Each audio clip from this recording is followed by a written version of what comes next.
Welcome everyone to this brand new edition of 5 Round MMA. My name is Alex Ramirez alongside my co-host Albert Cita. Thank you all for tuning in this week, whether it be on audio format, wherever you get your podcasts, Apple Podcasts, Amazon, Spotify, or if you're watching us on YouTube, thank you so much. We appreciate you giving us your time.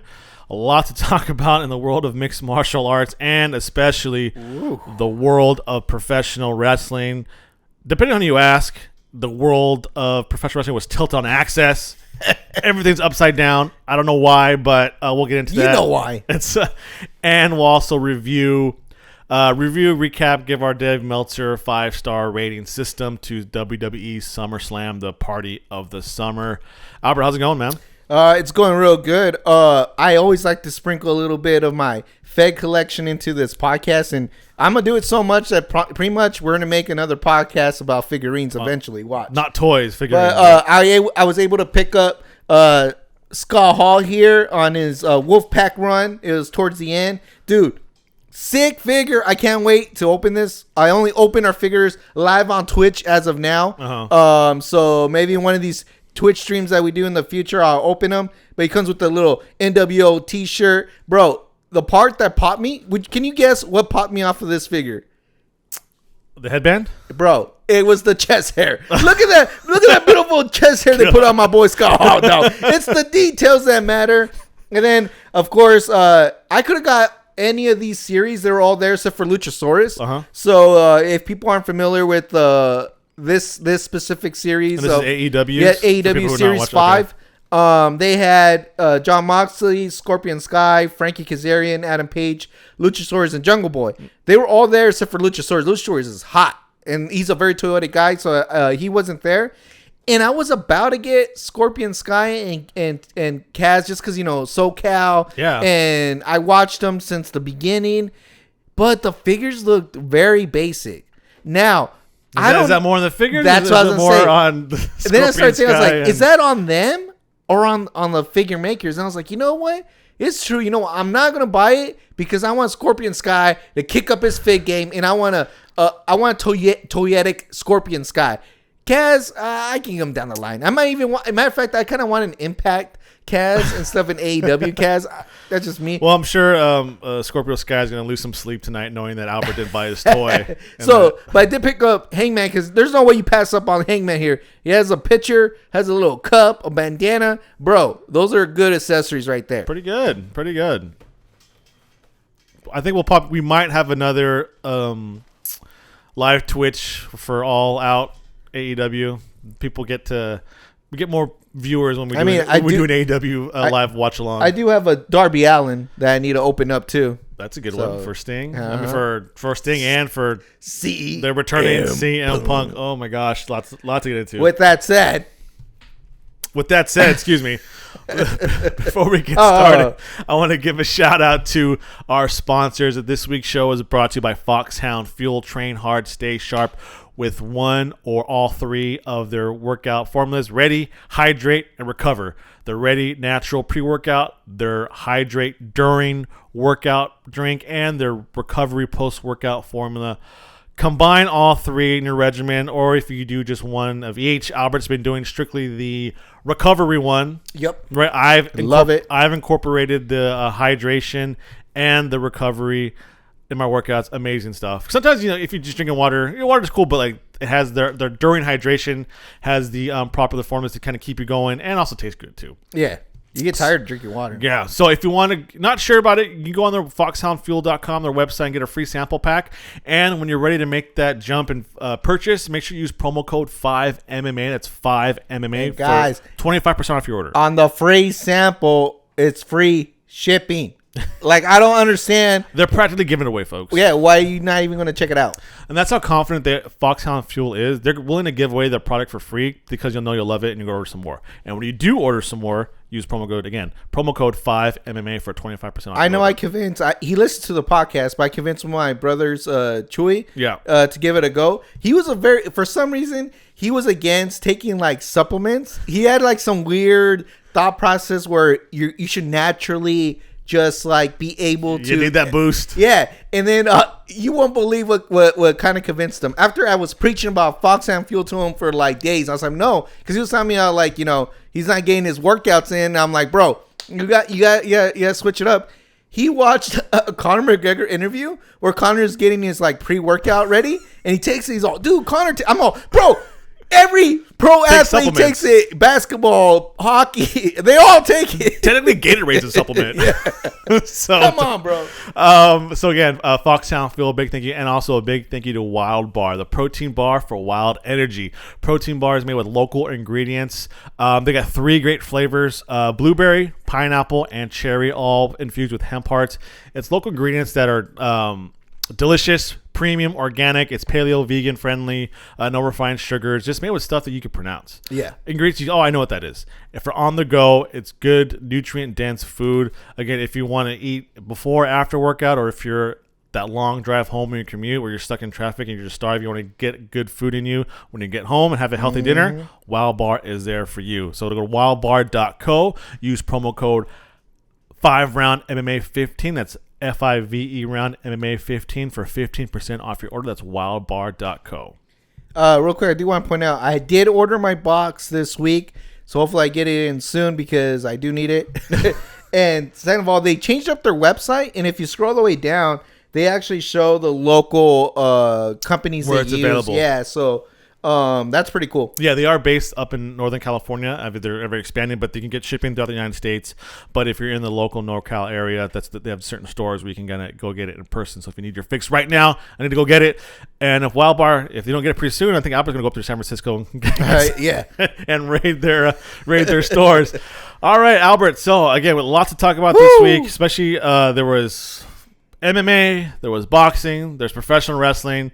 So if you're a fan of combat sports and professional wrestling, you had a lot to do this weekend. Pacquiao took an L, bro. Hey, sometimes. You know what? I felt it in the air. I knew that was going to happen because it was a late replacement. There's a lot of drama coming into that boxing match. Supposedly the guy's bicep was injured, but then people were saying he was kind of just milking it, trying to, get in the head of Pacquiao. It worked.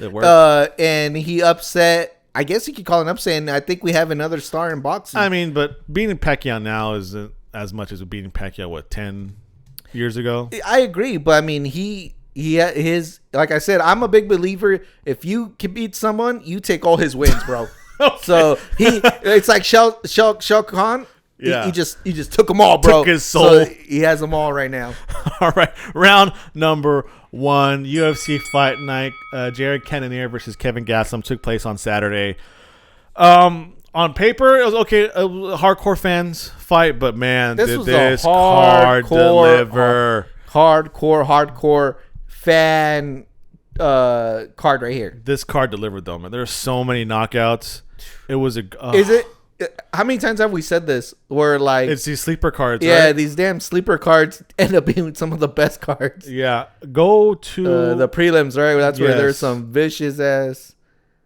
One was where are we at here? Well, the big one of the night was Ignacio Bajamendez from Chile, right there. Oh, there, I skipped them right. Spinning back kick, Roosevelt Roberts. Woo! Knockout of the year so far, I think. Woo! It was just amazing. Yeah. That was like the Epson Barboza highlight knockout. That's going to be where any total knockouts that used to be a thing on Spike. Mm-hmm. That was like going to be in the package now. That you have to put that kick from Baja Mendes in the highlight reels. And the crazy part is like when they show the replay, you can see him setting up that kick, and you can see it coming, and it's just so crazy. But like during the fight, it was literally like a flash, like bah. Yeah. With 5 seconds left in the fight. Oh yeah, add some drama to it. So yeah, I think last year was I already forget his name that had that where the guy caught his leg and then he. Oh yeah. I've spaced on the name too. But that was last year. I think this one late in the year, but I think this is KO of the year for sure. Yeah. Also, the fighter after that, William Knight, knocks out Fabio Charant. Barely touched the guy, knocked him out. But I was reading that William Knight's probably pound for pound one of the strongest men in the UFC. Oh. They're talking about who he trains with and how much he's able to lift for his height and his body frame. And if you look at William Knight, the dude is jacked to the gills, man. Yeah, he was stacked. And then we got another touch here. Yeah, touch knockout. Nunes, women's bantamweight fight knocks out Bia Malecki. Yeah. So another knockout. Yeah. That was an interesting sequence too. But I think this was Nunes' first fight in the UFC, right? Yep. So I mean, bantamweight division needs some fresh faces. So that's a good one. 100%. And then a couple decisions here. You go to the main card. I really want to focus on the main card here. Was the main event. All right. Clay Guida's last bout. Didn't get a win. It was your typical Clay Guida fight. I thought he has not evolved since 2005, bro. Yeah. But yeah, Kelvin Gastelum versus Jared Cannonier. My boy Kelvin Gastelum hurts me, dog. It hurts me every time. But look, this guy he stole the thunder from Uriah Hall that season, right? He was the last pick. Yeah. He, as far as I'm concerned, Kevin Gastelum made Izzy look human. Mm-hmm. Only guy who's ever done that. Yeah. And I think it says something what of a caliber fighter he is. But honestly, that's probably the biggest reason why he doesn't have success right now. We always talked about this. He should fight at welterweight. He could probably even get into honestly, lightweight. I think he can make lightweight. He couldn't make welterweight for a long time. Got in trouble by Dana White. He said, dude, you didn't go back up to 180, 185. And he's been there for a while. Obviously, he can make 185. He's just too small for the division, man. Jared Cannonier was a heavyweight. He fought at heavyweight. And worked his way down. Kelvin Gastelum, man, you could be at the top. I think he could give Usman a run for his money at welterweight. I honestly think just the way Jared Cannonier made his weight clip from heavyweight down and the way his body is now, I think that's similar what Kelvin Gastelum can do. To 45? Drop that 3 division. My bro is too soft in the middle. Let's keep it real. There's not that much definition into his frame. You can easily slim down and get to those lower weight classes. I think it was a fight before this where they followed him around. And so this is Kelvin Gastelum. I love being in Orange County. You know, I always go to Sunday brunch on the beach. I bet you bro. Just be strict, man. You can be a champion. He has championship talent. Again, I think the big point here is he's in a weight class that he doesn't belong, but yet he's contending with all the top tier talent there. Click on his profile real quick. It was funny. I thought even though he lost, ESPN MMA sent out a special a post on Instagram where they're talking about how Kelvin Gastelum only fights killers. That's what I was saying. It's a decision loss. He's the only one that gave Izzy a good run for his money. But on top of that, he's beaten Michael Bisping. He fought Robert Whittaker. Yeah, he's fought Robert Whittaker. I mean, all these guys lost to Darren Till. He was there, he was there contending. He beat freaking Souza, Jacare, Bisping. He lost to Weidman, but Weidman's huge, dude. Yeah. Remember, Weidman had one of the harder cuts, if you remember. Yeah. But yeah, the point I'm trying to make is, dude, he's a Hall of Fame resume just on his opponents alone, win or loss. The fact that he's even competing in this weight class shows you how amazing he really is when he doesn't belong in this weight class. If you could do what you did to all these guys and take it down to the 155 or 170, dude, you're a killer, bro. A killer. Hire a nutritionist. I know Misha Tate made some kind of headlines this week when she said that pretty much all of her purse was gone. Like she got because all the stuff she invested into herself. Yeah, she maybe I walked away. Like I think she said if it wasn't for the bonus, right? Yeah, if it wasn't for the bonus, she would have got nothing. Uh-huh. I mean, you got to do it. That's what sucks, but you got to do it. I think even GSP said he spent millions on his training camp. Yeah. Well, LeBron James is known to invest $1 million a year just in his body. Just in his body. So I mean, look at Tom Brady. The guy is a psychopath to what he does with his body, and look at him. He's still top tier quarterback. So I think Kevin not only does Kevin has to do the investment, I feel like the UFC should invest in him too. They need to hook a brother up too. And it's not even like he needs better coaching. No, dude. He just needs a dietitian. Dude, that's all he needs. That's the crazy part. He just needs a dietitian. That's all he needs. The skills, the camp, it's all there. Don't change bro. anything Nothing. except your diet, bro. Yeah.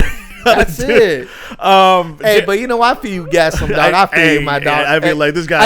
I think the fact that he cuts out the 185, that's pretty good, bro. I haven't seen 185 since high school. Yeah, so that's good for him. So props, but still, let's keep it real. My boy, he could probably make lightweight. Yeah, probably. Yeah, if you really tried. Real quick before we end, Jared Cannonier, 37 years old. Yeah, He's built like a Greek god. Yeah, but 14-5. He said maybe one day I'll maybe get to Izzy. Like, bro, you're 37 years old. It's either now or never. I mean, he had his chances. He fought Robert Whittaker.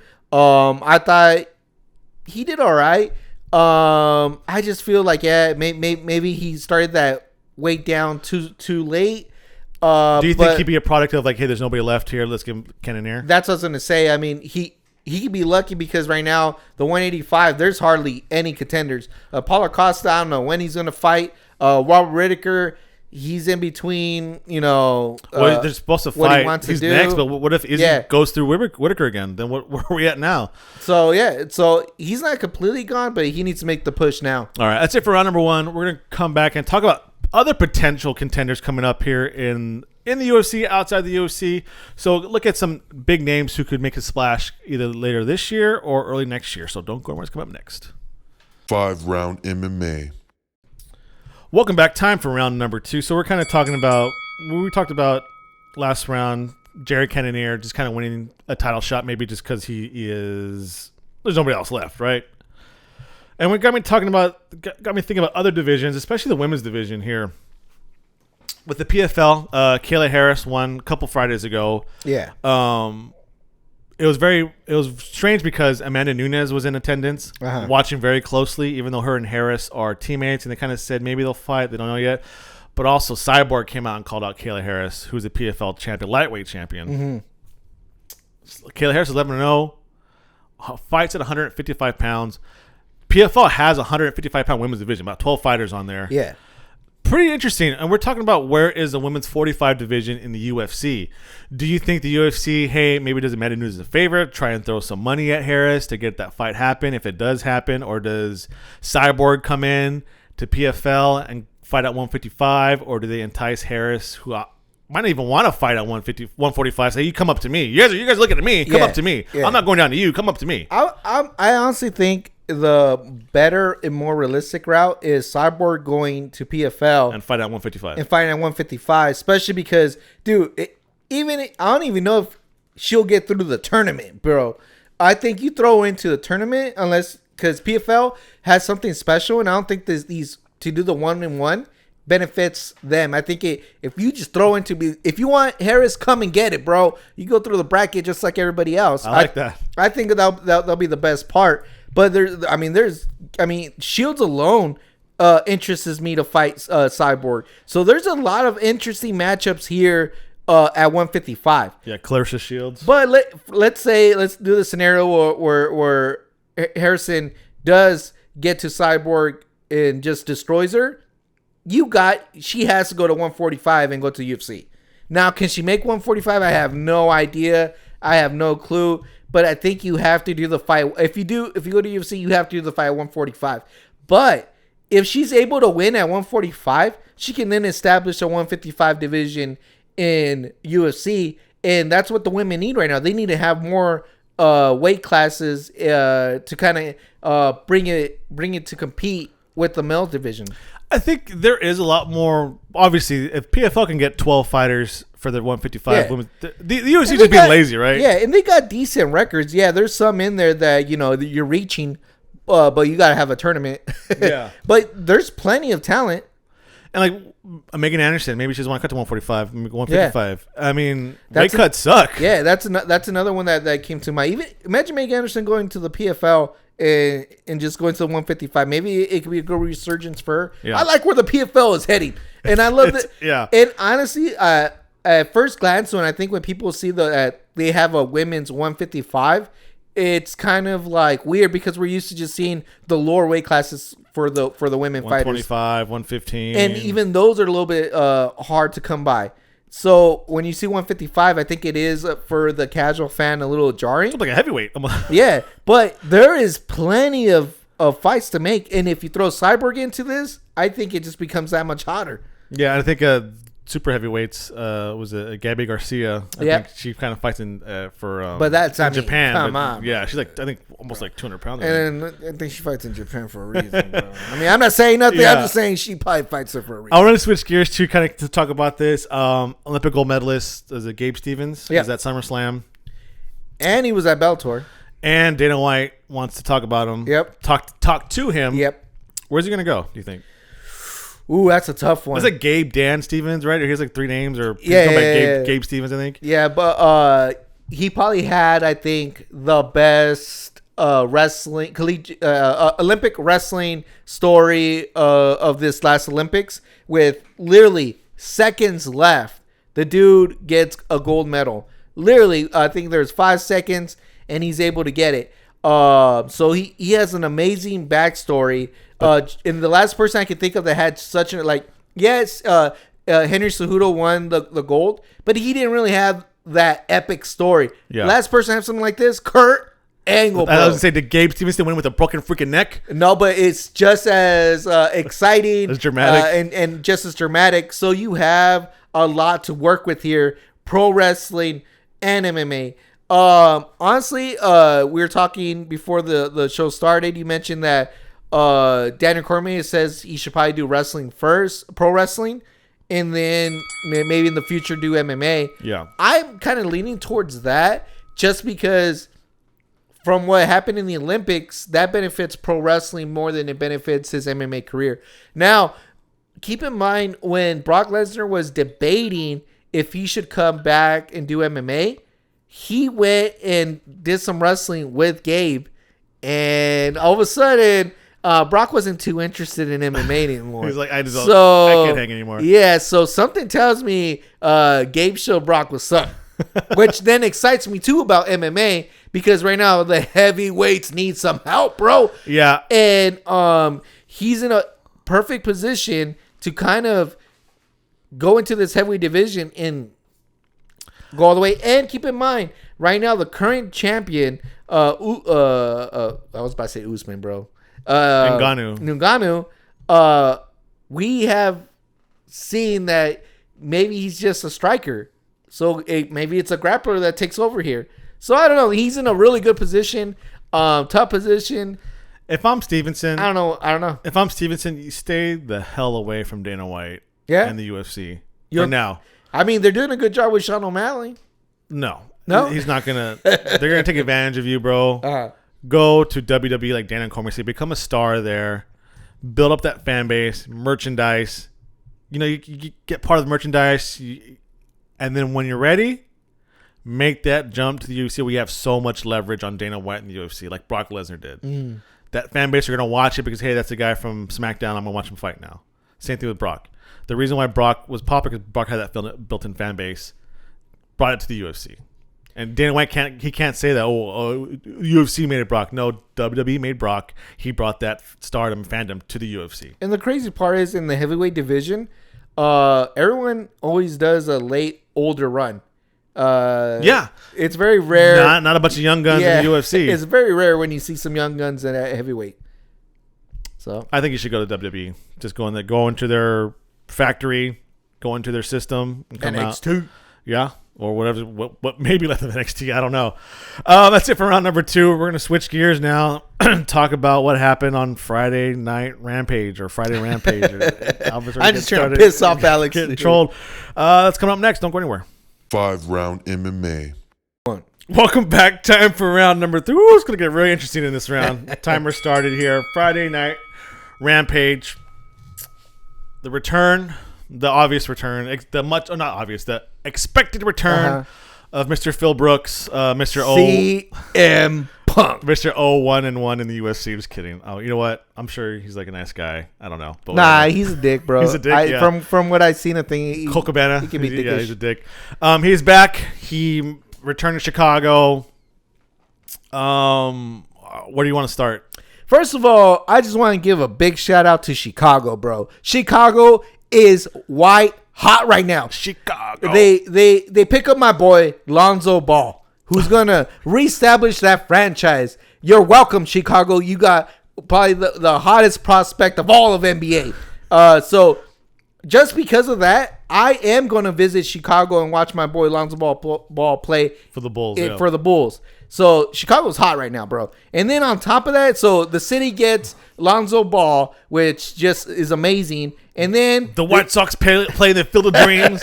oh yeah, the White Sox play the Field of Dreams. The Cubs do have a fire sale. Trade all the prospects on other top players. And then they get their one and only savior, CM Punk, back. Yeah.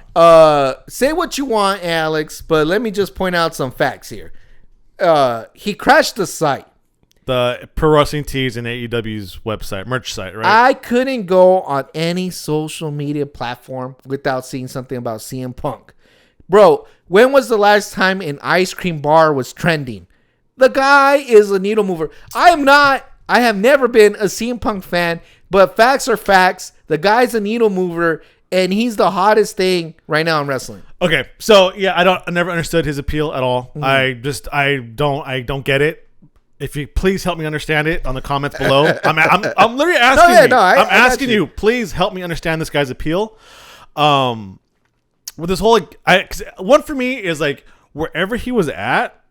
Well, I didn't see his 05 to 08 run or whatever, but looking back at it, wherever his ECW days. No, before he signed with WWE, Ring of Honor. Ring of Honor. Was he ever the best wrestler where he was at? Like currently, because I'm thinking like Daniel Bryan was the indie man. Samoa Joe, Nigel McGuinness, AJ Styles.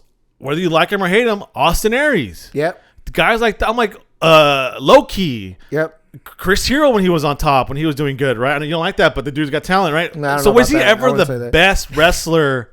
No. At anywhere he went, like okay, but that's the point. That's a different point altogether, right? Yeah. His promos, he's. Spits it like a hot fire, right? That's literally what I was going to bring out. The only thing that he's saying what we're thinking type of thing, right? All the guys you named don't have promos. That's true. AJ Styles, one of the worst promo guys. Daniel Bryan isn't known for his promo. Took him a while to get to low key, for crying out loud. Never give that guy a freaking Christopher mic. Daniels. The best work came on his Curry Man, right? As a character. Even my boy Austin Aries isn't hot on the mic. Yeah. So he did have that over everybody else is the mic skills. Now, was he saying necessarily something like as cool as Stone Cold? I don't think so. Catchphrase, not really, right? Yeah, but at the same time, he was the best at that. So I will give him that. He's always been better than everybody else on the mic. And at the end of the day, that's what makes you stand out in this business. True. And I think looking back, I'm really trying to really understand why he's so popular. I really am. I'm not hating the guy. I'm trying to understand it. And I think I kind of came to the conclusion that he was the first wrestler in the WWE on that wide platform where he made it feel like the fans' voice was being heard. Yeah. The hardcore fans, the internet fans. He's like almost the voice of the voiceless, right? Is that what they... Because he... Obviously, you could tell this dude, he's smart. He read the dirt sheets. He read the comments. All his jokes about Triple H and Vince and Johnny Ace. He's just saying what I read on the internet. Yeah. He's listening to us. So he really became that voice of the hardcore marks, as you will. And I think that's where a lot of his appeal comes from, is like he finally, we finally had a voice on TV, because Vince never listens to us. Triple H never listens to us. Johnny Ace, who, what does he really...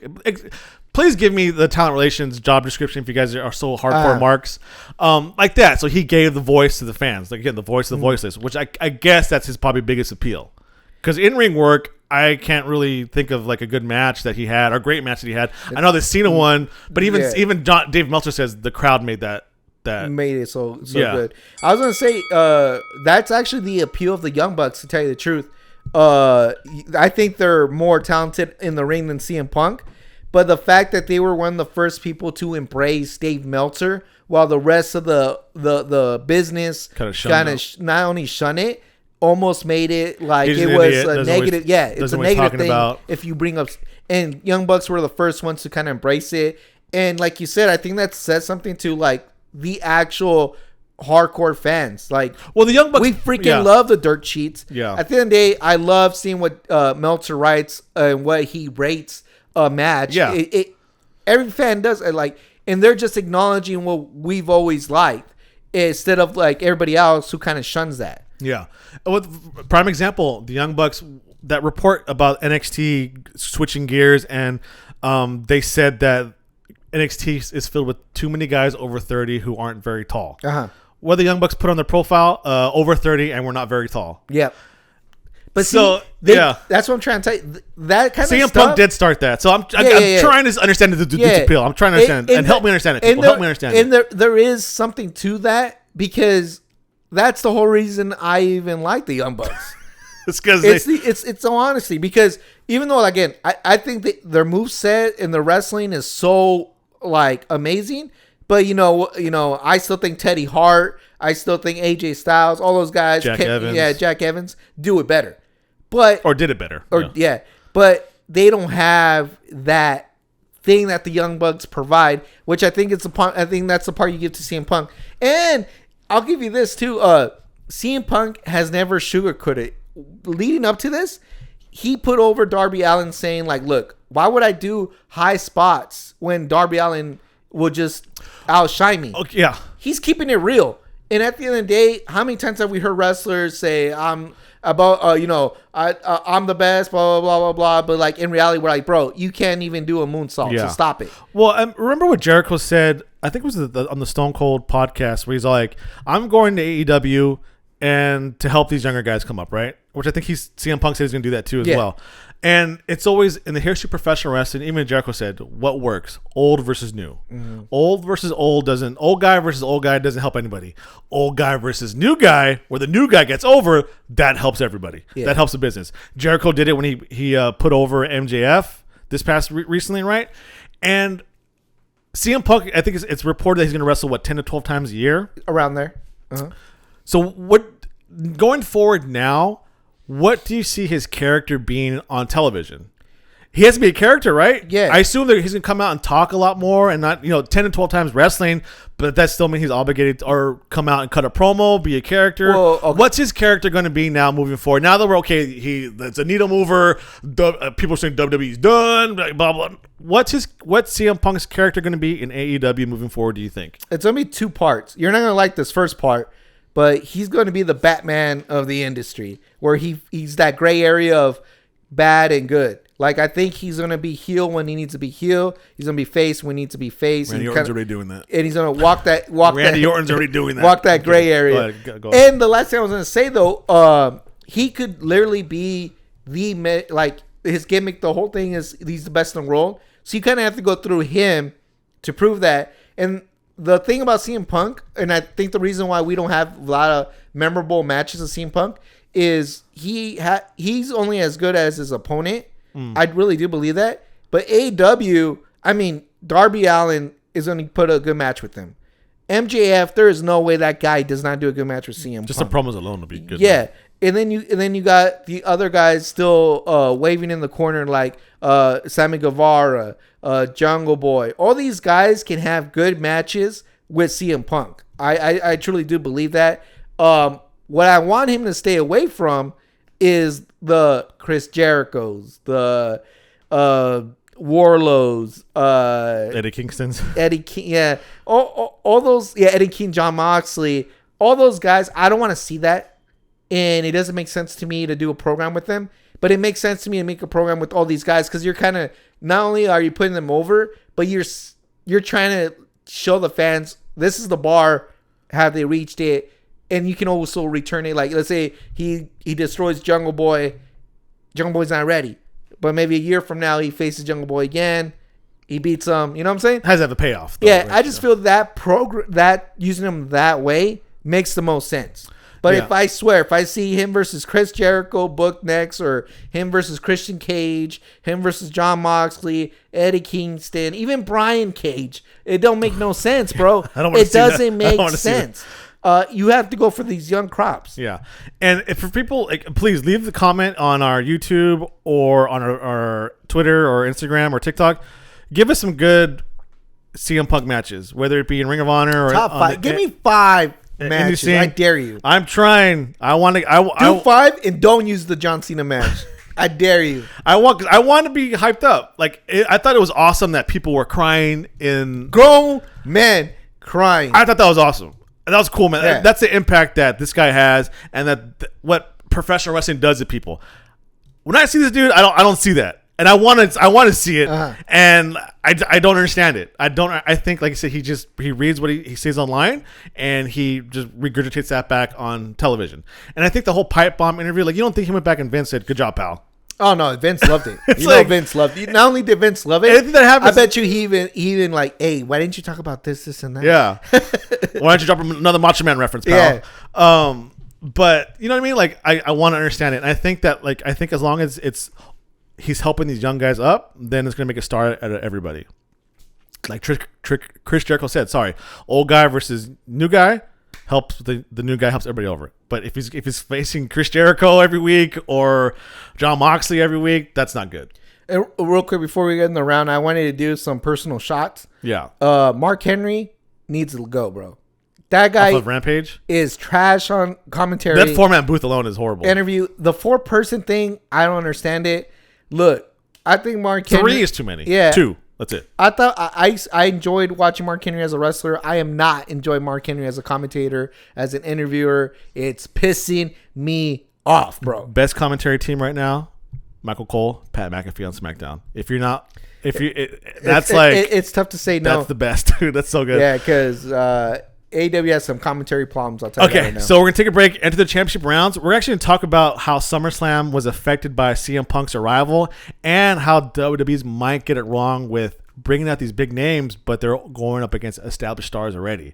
They're doing old versus old, not old versus new, like hopefully CM Punk's going to do with old guys versus newer guys in AEW. That's coming up next. 5-round MMA. Welcome back. Let me start the timer here. We're way over. Yeah, this is going to be like 2 rounds. Yeah, right? 2 rounds. SummerSlam, WWE SummerSlam took place this past week on a Saturday, which I loved, by the way. Give me more Saturday pay-per-views. Thank you, AEW, for making that a thing. Yeah. Again, so a couple weeks ago when it was announced that CM Punk was going to be returning to wrestling and sign with Impact, make an impact and sign with AEW, you said that if anything, all you hope is that it lights a fire under Vince McMahon and forces him to be more creative, forces him to do more things. And I don't think there's a doubt that SummerSlam is a reaction to that. Yeah. Indirectly, directly, they may not acknowledge it. WWE hardcore marks may not say it, but it was though, right? Yeah. I can almost guarantee Becky Lynch was not supposed to come out.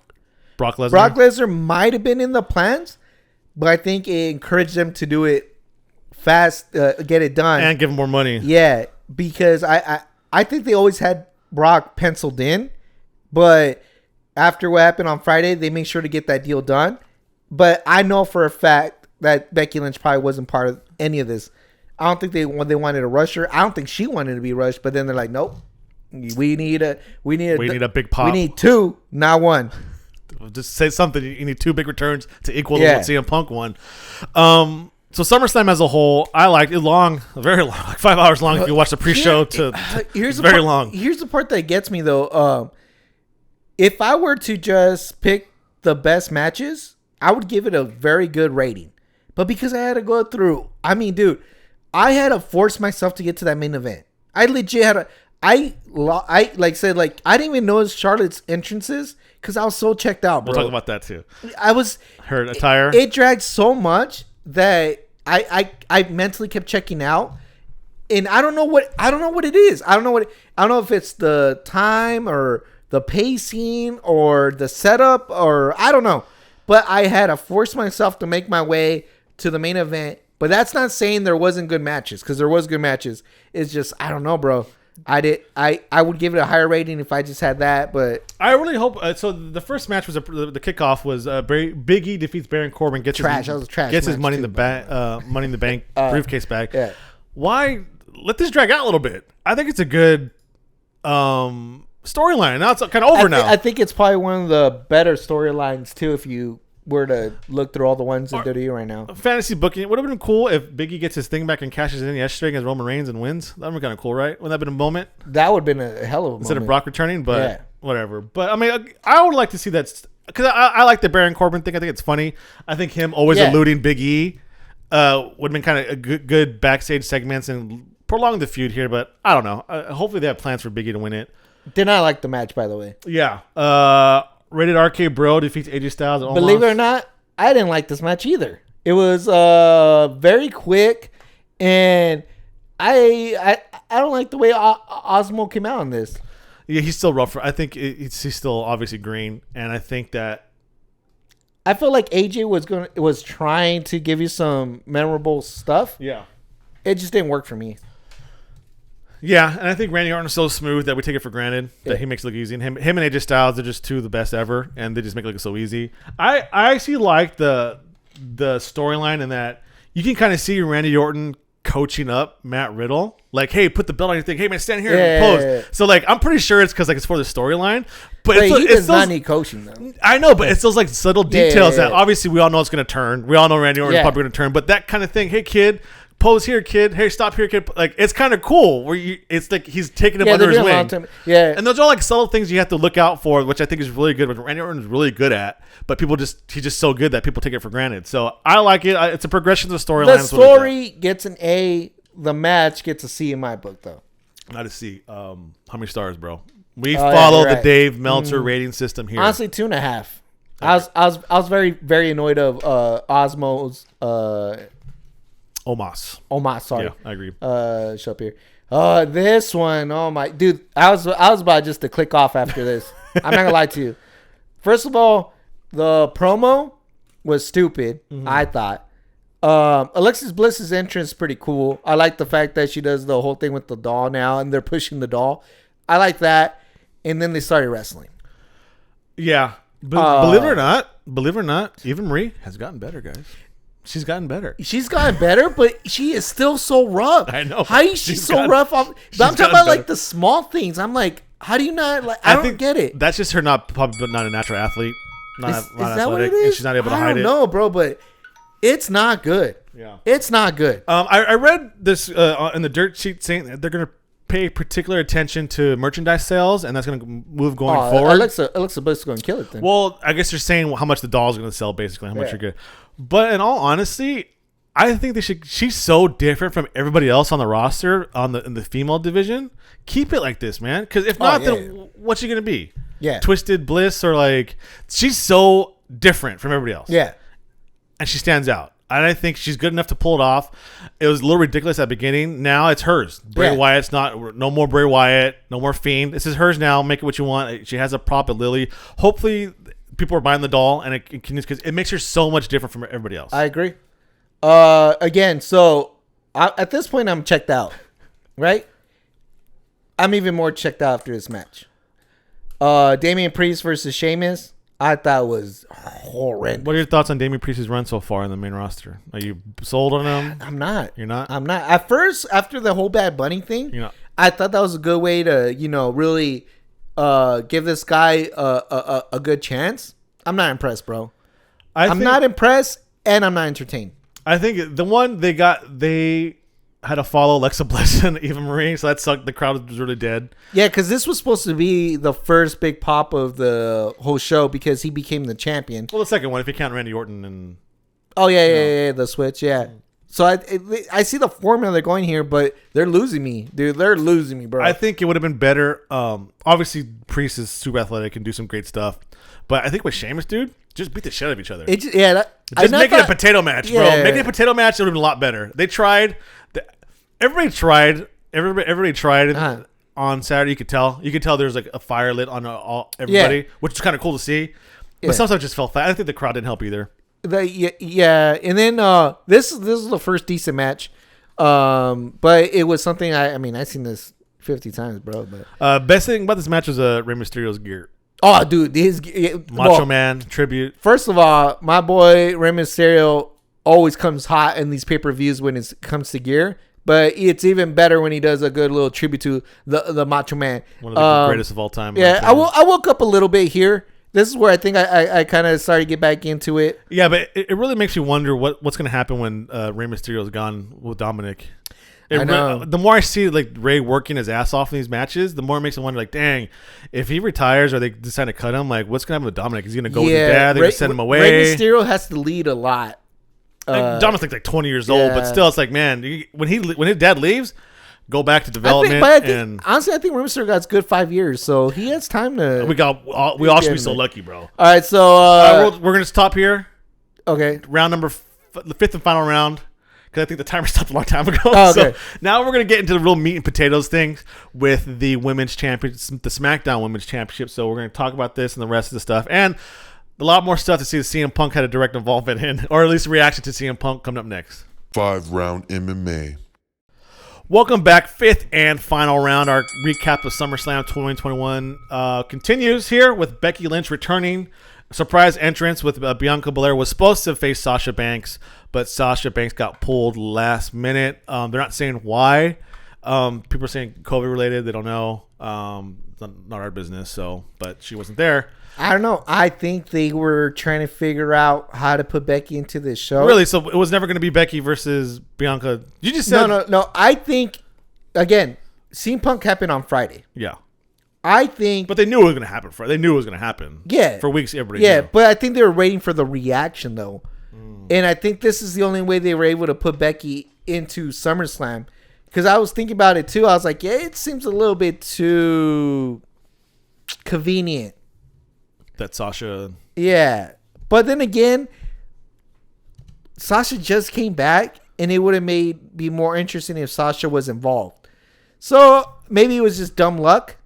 Could be. Either way, she got a good pop, but I didn't feel. I don't know. Is it because you think, this is their answer to CM Punk? Is that what you're thinking? Maybe that's the first thing that popped. You son of a... You know what? what it is. And it's funny because that's really the first thing I was like, so they're just going to take it for what it is. Don't think about AEW when you're watching WWE. Anyways, what do you think? And vice versa. Don't think about WWE when you're watching AEW. Vice versa. I know I'm guilty of it too, but maybe it could have been dumb luck. I would have liked a full match. I know they squashed Bianca Belair pretty quick. I wouldn't have minded. Made no sense. I wouldn't have minded her, Becky, and Bianca, Becky, and Carmella in a 3-way, and then Carmella gets the pin, and Becky's champion. That way, you don't really pin Bianca. You keep her strong. I like that, but I also like the fact that again, it could also be that Becky wasn't not ring ready yet for full match. It just feels that way that this was put on there on the aftermath of AEW. Yeah, because. There's no Bianca Belair can go. Yeah, she can go. No matter who it was, she can go. Yeah, she can go because she could carry the match. Maybe I don't know. I think Bianca Belair is really good. I think I don't think she was ring ready. Mm-hmm. I think she was supposed to come out 2 months from now, and they kind of forced it. And I said maybe it was dumb luck that Sasha Banks are like, you know what, we got to do it now. Yeah. So I think after she got squashed by Becky, which I kind of they're told she was caught off guard, didn't know about it. If you saw Bianca Belair's reaction, like she was in disbelief, kind of pissed off a little bit. Mm-hmm. I'm hoping it's a turn for Bianca because it's hard to sell yourself as the best at everything and be a babyface. She's the greatest, fastest, strongest. Yeah. You kind of need a little sauce on there. Yeah, you need that. And I think she's a natural heel because she's just so talented. Hockey, she's badass and she knows it, and nobody's better than her. So she's a natural heel. Yeah, and I think Bianca's in it too early to be a face over Becky Lynch. Exactly. There's no way you're gonna over face. So Becky now Lynch. people freaking out online. You have Bianca, the top heel to the top baby face. There you go. Yeah. So I get what they're doing. I was a little bit annoyed, and maybe that's why I was just annoyed the whole time, bro. I don't know. You're not a Becky Lynch fan. That's why. That too, maybe. I just had a bad taste. I do prefer Bayley over Becky, just so you guys know. Now my annoying. I forgot about this match. That's what I'll tell you. I think I was so annoyed about what just took place that I can't even remember this match. Drew McIntyre versus Jinder Mahal. Drew McIntyre wins, which I think everyone saw it coming. This should be a bigger build up, and this should have been a bigger match. It's Jinder's reputation's already shot, so whatever the warranted or not, whatever he does, the universe, the fans are not going to buy it. Yeah. So it sucks for that guy, but you can't go from the Drew McIntyre was able to shake it off, but that 3-man band gimmick, it completely killed his career. It completely killed Heath Slater's career, or I don't know, but he did something different with the I Got Kids thing. But yeah, but next. In this one, I mean, okay. I'm a little bit here. We go. Okay, so I just blew your mind before we recorded. Remember? But the fact that you had to show me that promo that took place nowhere near Becky's Charlotte's attire. Look, Okay. So bro, okay. At this point at the card, we have dragged on where I'm not really paying attention to the entrances at this point. Wow. Okay. I did see once the match started. That's when I kind of like look back. I didn't look at her gear. Talk about Charlotte's gear. Okay. Yeah, so Charlotte's let's gear. stop. Okay. So Charlotte wins over Rhea Ripley and Nikki Which ASH. was not a good match. I liked it. I didn't like it. They tried. I liked it. It felt more raw than pay-per-view. Nikki almost superhero. Her gimmick is almost a superhero. Not quite there yet. She beat Charlotte by catching her off guard after she got beat up by Rhea Ripley, right? She's almost a super. She almost got it, but she believes in herself so much that she knows she could be a superhero one day, right? Leading up to it, she lost to Charlotte a couple times, and I think she lost to Rhea Ripley, whatever. I'm almost there. Don't worry about it. I have the championship belt. I'm almost there. SummerSlam, what does Charlotte come dressed out as? Her attire. Dressed as Thanos, bro. With the Infinity Stones all over her gear. Purple with the gold trim. She did a snap promo afterwards. Which should have been done, I think, during or before. Again, but wrestling fans and subtlety don't go hand in hand. You have to smack it right in their face, right? But her ring gear was so subtle. But I feel you kind of miss a big moment there. I mean, pay attention then, bro. Pay attention, then you can see it. I'm not gonna jump on social media right after this match, but I mean, still, but it came out. It screamed like Thanos. But Johnny Gargano wears a Wolverine thing, and people freak out online. It's Wolverine colors. Look at it. And like she only comes out dressed as Thanos, bro. People don't catch it. At this point, I'm not even watching the entrances. So there you go. Again, and then people talking crap about Nikki losing it. I think somebody said that. I think keep me hype up then. People said, "Oh, this is the end of it," and people boo her. Her gimmick is almost a superhero. What do we get here? We get Thanos, the ultimate villain. Now you go out forward. You have Nikki and Charlotte 1-on-1. Rhea Ripley out of the picture for a little bit, and now you have. And then when Nikki finally beats Charlotte, she becomes a superhero. So she's Nikki's superhero. So almost a superhero. It's long-term booking, like all you guys want, and they're giving it to you, and you guys don't even want it. Look, I think you're literally showing the theme of this whole SummerSlam, where the stories are good. You got Randy Orton and the whole thing with Matt Riddle. There's even if you go all the way to the beginning, back to Baron Corbin. There's beautiful storytelling, but Alex, they're missing. What good is these good stories? If the matches suck. And if you see it everyone's loyalty, right? Yeah, and it's not coming out the way it's supposed to. I'm not arguing that these are amazing stories. The fact that you told me the whole Thanos thing, hype me up, bro. That I didn't even catch that. But there has to be something said to that. The reason why these aren't, it's not translating. Yeah. There's something being missed here. And I also think, too, for all the 18 to 35-year-old male marks out there who are burying Nikki, give it a chance, bro. This gimmick's not for you. Yeah, and I don't got no problem with I'm not. But no, it's the people online. Oh, dude, it's so dead. Blah blah blah. Bro, they're clearly missing the mark somehow. And I thought the match was okay. Yeah.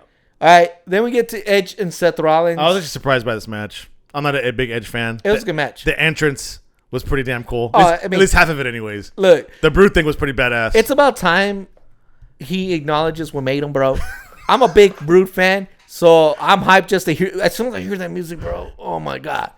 But I thought the match was good. Yeah. Say what you want with the Edge. This is when, so this match was okay. Now I'm completely woken up after this one. Yeah, and I think too, Seth Rollins lost at WrestleMania. Seth Rollins lost. Yeah, they're just returning the. But that's where this elite status Seth Rollins at now. He's at the point where he's making guys. Mm-hmm. And that's like ultimate. Now he'll probably go on a win streak again, but he's ultimate. He's a made man in WWE. And then they pissed me off with Bobby Lashley versus Goldberg. Yeah, this was a stinker. Thank God they at least got this right as Bobby Lashley winning. They're gonna extend but it again. I feel like Bobby Lashley kind of got buried in this card though. I know he's high up on I feel like he got buried in this card. Yeah, it's because his opponent was Goldberg. And so again, I go into the main event annoyed. But honestly, again, I'm not a John Cena fan, but they made it work. Was it the most exciting match? No. But it was a really good match. But I was more intrigued of how they made that match work. They did the same spots, but in a unique way. They not only did they do their finisher, they did their what I call like their ultimates, where like that stuff that in the past, they can't put them down, so they do this, and that's what put them down. AA from the top rope. Yeah, so it felt like you had two Titans going at it, and they were canceling each other out. So I love that, even though it was an exciting match. I thought it was really good, and I honestly think it saved the pay-per-view. Roman goes over as he should. We all predicted, right? The whole stupid, I'm going to retire or leave WWE if I don't win, wasn't going to happen. Mm-hmm. He goes over, okay, and then all of a sudden, Brock comes out. Lesnar. Again, another reaction for CM Punk. Yeah. Because of CM Punk? I think Brock was penciled in. I think it was pinned in as soon as Friday night ended that, no, we need to make this happen. No more what ifs. Get the plane, get the chopper to Rock. Yep, get the chopper. And they went for Brock. Now, I think this could be a critical error, though. One, I'm excited for Brock versus Roman. There is tons of story in here, especially Paul Heyman. Who sold it great, by the way. Yeah. You go back and watch it, he's like on his knees. Brock, I'm sorry. So there's good storytelling.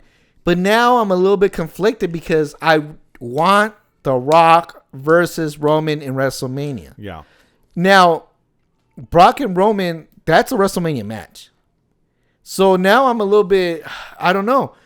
Do you wait for The Rock next year and we do this whole Brock storyline? Because if you're going to do Brock versus Roman, you got to do it right. I think there has to be some story played out, and it has to finish at a WrestleMania. It just has to. Or Survivor Series. That's the bigger one. But, dude, this is a big, I get it. Roman Reigns has to do big things right now. Yeah. And I think Brock versus Roman just looks beautiful on a big poster WrestleMania. You know what I'm saying? So, but again, if you're doing this, then the whole Rock thing isn't happening. Well, because now I'm asking myself, which one do I prefer? But now it's also who's going to dethrone the head of the table, right? Yeah. Oh, yeah. Brock? And it can't be Brock. It can't be Brock or The Rock. No, Roman Reigns has to be both of them. Yeah. We got to make a megastar here. But now I'm conflicted. I want to see this, but if they rush it, if they do a rush match with Brock, I'm gonna be pissed off. They're not gonna.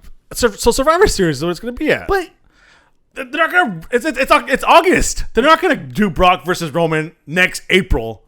They got to though. They're not gonna. It's Survivor Series for sure. And then what? And then you just bring in The Rock? Yeah, for WrestleMania. I don't know, bro. I don't know. That's how they do it. Bro, next year they're gonna do Money in the Bank at the stadium again. Money in the Bank. Okay. A jabroni. They're going all out. This is their answer to AEW. And it's funny because I'm even trying to think of like, okay, Roman obviously can make a Survivor Series team easily, but Brock, who the hell? Brock can't make no team. Brock's a man, army of one, bro. It's gonna be Brock versus Roman at Survivor Series. They're gonna go big in the stadium, but you gotta tell in Chicago too. Are you not? The story has to be played out though. I don't know. I don't think it's enough time for 1 week is like 1 month in WWE Universe time. I know that, but I just feel like they put themselves in a really interesting situation by rushing Brock to SummerSlam. Well, we could find out what's going to happen. Yeah. On But Friday. either way, I was excited. But guess what?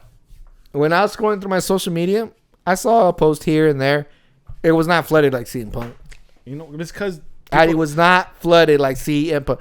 When CM Punk came out, I had my phone was blowing up, right? I couldn't go to any social media platform without seeing CM Punk.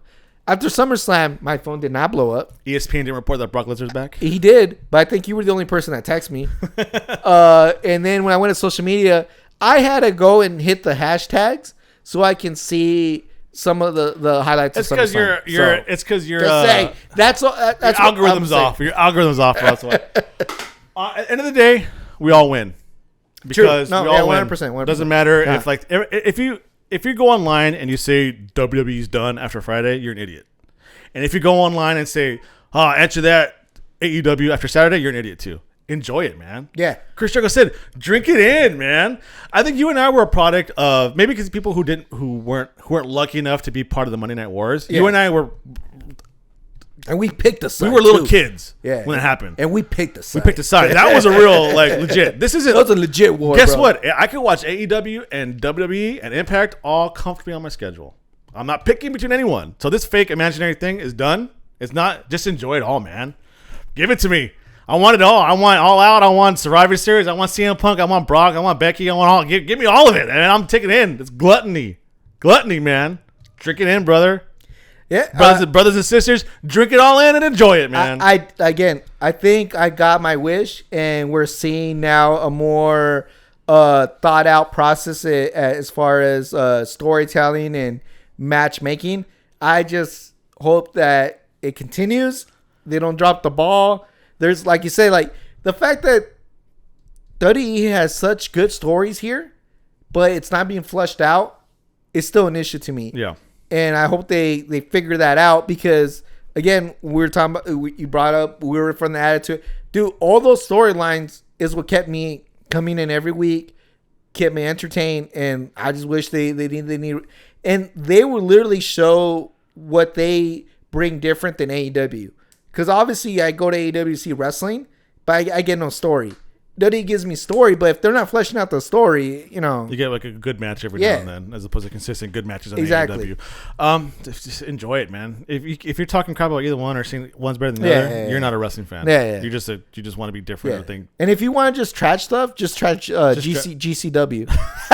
Oh, wow. And on that note, we're done for this week. Thank you all for tuning in. Make sure you stay up to date with us on TikTok, Instagram, and Twitter. We're all at 5round MMA, FIVE MMA. Go to 5roundmma.com.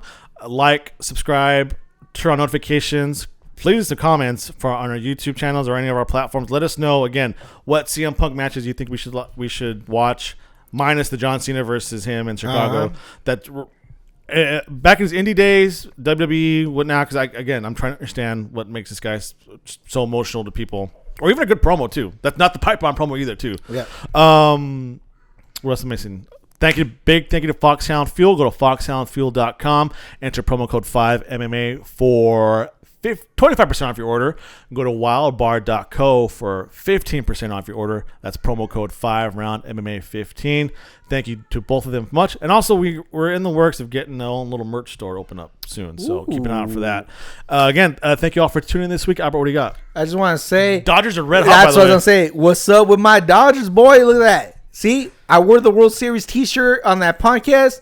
Started the streak right there. As of this recording, game and a half back. Go look at that that podcast when it dropped and what I was wearing. I don't want to say it was all me, but hey, we're on a streak. So yeah, thanks everybody for watching. See you guys next week. Thanks for tuning in.